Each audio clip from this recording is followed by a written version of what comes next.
ముఖ్యమంత్రి జగన్మోహన్ రెడ్డి గారు మాట తప్పని మనిషిని ఇక్కడ కూర్చున్న పత్రికా సోదరులకే కాదు, రాష్ట్ర ప్రజలందరికీ కూడా తెలుసు. ఆయన మాట చెప్తే ఆ మాట మీద నిలబడతారు. అది అచీవ్ అవ్వడానికి వచ్చేది సాధ్యం చేయడానికి ఎంతటికి అయినా సరే ఆయన గుడి కడతాడు. ఎన్ని కష్టాలైనా, ఎంత ఇబ్బందిని ఎదుర్కొంటాడు. కానీ అది ఇక్కడ నిర్వర్తించాలి, ఆ ఇచ్చిన మాట జరగాలి అనేది ఆయన తాలూకు నైజం. ఆయన రాజశేఖర రెడ్డి గారి బిడ్డ. ఆ నేపథ్యంలోనే గతసారి విశాఖపట్నం విశాఖ దాని మీద ఒక ఇంటరాక్షన్ పెట్టినప్పుడు ఓ మాట చెప్పారు ఆయన. దేవుడి దయ వల్ల రాష్ట్ర ప్రజల సహకారంతో వాళ్ళు అభిమానంతో మళ్ళీ నేను అధికారంలోకి వస్తున్నాం. అధికారం వస్తే వచ్చిన వెంటనే ప్రమాణ స్వీకారం విశాఖపట్నంలోనే చేస్తాను, ఇది నా మాట. దీన్ని ఎగ్జిక్యూటివ్ క్యాపిటల్గా తీర్చిదిద్దడమే కాకుండా అన్ని మౌలిక సదుపాయాలు కల్పించి ఒక హబ్గా తయారు చేస్తాను దీన్ని అని ఆ రోజు మాట చెప్పారు. సరే, మీడియాలో కొన్ని మీడియా ఛానల్స్, పత్రికా యాజమాన్యాలు, ప్రతిపక్షాలు ఎన్ని అడ్డంకులు పెట్టినా, ఎన్ని ఇబ్బందులు పెట్టినా, ఎన్ని ఆయన మీద ఆవాకులు చావకులు మాట్లాడినప్పటికీ కూడా రోజు పరిశ్రమలు కూడా ఆయన ఆ మాటని వెనక్కి తీసుకోకుండా దాని మీద స్టికానై విశాఖపట్నంలో ప్రజలందరి సహకారంతో ఇక్కడే ప్రమాణ స్వీకారం చేయడానికి నిశ్చయించుకున్న నేపథ్యం. ఆ నేపథ్యంలో మన ఉత్తరాంధ్ర ప్రాంతం ఇది వీటికన్నిటికీ ముఖ్యంగా విశాఖపట్నం అగ్రగామి నిలబడుతుంది. డిస్నీ ఆఫ్ విశాఖపట్నంగా ఇది నెలకు రాబోతుంది. ఒకటే కాదు, ఈ ప్రాంతంలో ఉన్న సహజ వనరులు కానీ, భౌగోళిక పరిస్థితి కానీ, ఈ ప్రాంతంలో ఉన్న ప్రజల తాలూకా వారి సంస్కృతి కానీ, సాంప్రదాయాలు కానీ అందరూ కూడా వీటికన్నిటికీ కూడా తోడ్పడుతున్నాయి. భవిష్యత్తులో ఆయన చెప్పిన మాటకి, ఆయన ఇచ్చిన దానికి ఇవన్నీ కూడా సహజంగా అర్థం పడితే వాటికి తోడ్పడతాయని నేనైతే బలంగా నమ్ముతున్నాను.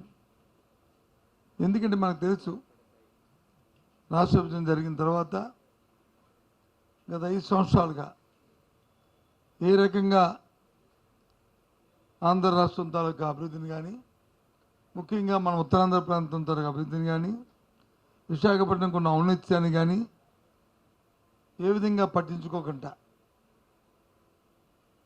ఎక్కడికెక్కడే దాన్ని నాశనం చేస్తూ ఏదో ఒక వాళ్ళ అవినీతి కోసం, వాళ్ళు దోపిడీ కోసం అమరావతి అనేది ముందుకు తీసుకొచ్చి ఏ రకంగా చేశారో రాష్ట్ర ప్రజలందరికీ కూడా తెలుసు. అది కరెక్ట్ కాదు. నేను మళ్ళీ చెప్తున్నాను, ఇవాళ మనకి ఇక్కడ రెండు విషయాలు. ఒకటి, ఉత్తరాంధ్ర ప్రాంతానికి వచ్చి ఏదైతే ముఖ్యమంత్రి గారు విశాఖపట్నాన్ని ఎగ్జిక్యూటివ్ క్యాపిటల్ చేస్తానని ప్రకటించారో దాని ప్రకారం విశాఖపట్నం ఉత్తరాంధ్రప్రదేశ్ ఇరిగేషన్ కోసం రాబోయే ఆన్గోయింగ్ ప్రాజెక్టులు ఏవైతే జరుగుతున్నాయో, ఇంకా ఏ విధంగా దీన్ని ఇంకా అభివృద్ధి చేయబోతున్నామో నేను కూటమిని అడుగుతున్నాను. మీరు దీనికి వ్యతిరేకమా, దీనికి వ్యతిరేకమా, లేదు ఇది జరగాలని కోరుకుంటున్నారో చెప్పండి. విశాఖ స్టీల్ ప్లాంట్ని మా స్టాండ్ ఏదైతే ప్రైవేటీకరణ చేస్తారో దానికి మేము వ్యతిరేకం. ఓ పత్రికలు రాస్తారు, వాళ్ళు లెటర్ ఇచ్చి ఊరుకున్నారు. లెటర్ ఇచ్చి ఊరుకోలేదే. ముఖ్యమంత్రి ప్రధానమంత్రి సాక్షిగా చెప్పారు, ప్రధానమంత్రిని కలిసి చెప్పారు. దానికి ప్రభుత్వం తరపున ఏమైనా ఆ ప్రక్రియలు ఏమైనా చేస్తే మేము ఎప్పటికప్పుడే మా తాలూకా అభిప్రాయం తెలియజేస్తున్నాము. మేము దీని గురించి ఇవాళ వచ్చి ఆ కూటమిలో చేరిపోయి ఆ కూటమితో చెప్పించండి. మీరు భారతీయ జనతా పార్టీ నాయకత్వంతో చెప్పించండి. మేము చేయట్లేదని చెప్పి ఎందుకు చెప్పించలేకపోతున్నారు? ఎందుకు చంద్రబాబు నాయుడు మొన్న వచ్చినప్పుడు దాని మీద మాట్లాడలేదు? తిరిగి కాబట్టి అందుకే కలిసామంటాడు. వాళ్ళ తాతయ్య గారు ఉన్నప్పుడంట నేతలు తాగాము అంటే ఇప్పుడు చెప్తాడు. ఏం చెప్తాడు?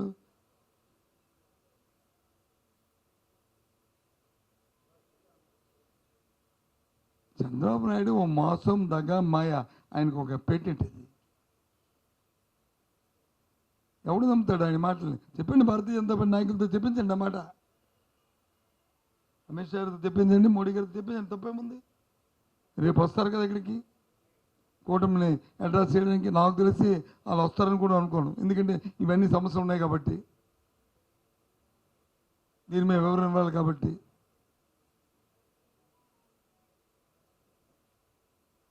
తప్పించి తిరుగుతారు.